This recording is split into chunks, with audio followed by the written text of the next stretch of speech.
Here's the video review for the combined form of Gigant V and Twin Blade to make Gigant Saver V. So here's the boxes. Pretty standard, very colorful. To get them ready for combination, you're basically just going to want to tear Twin Blade apart. So you take off his swords, you're going to fold his arms back up, turn his head to hide it. And then on the back, you're going to take off his wings and take off this little triangular piece. And then you're going to rip off his legs, which takes quite a bit of force. It'd be pretty hard for a kid to do. And then you're going to fold up his torso, and that's just going to clip on to the back of Gigant V. And then these legs, you're just going to collapse them. And you have to fold out these little tabs here. And those just clip on to the feet of Gigant V to make him a little bit taller and less sturdy. And then you're going to take Gigant V's little axe and attach the two sword pieces.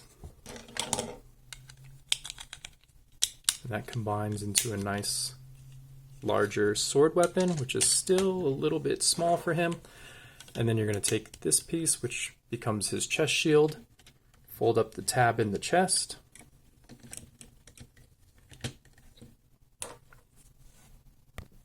And then finally you're going to open this triangular piece to make kind of a spread out V, and that just clips on to the back of his head here.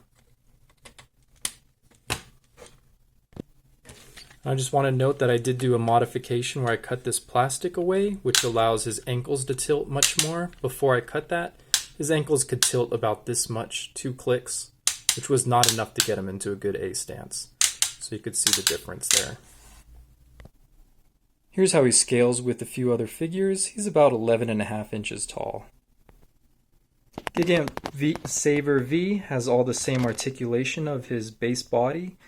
He's a really great figure, pretty chunky, has a decent articulation, and fairly minimal. There's not a lot of extra pieces going on this guy.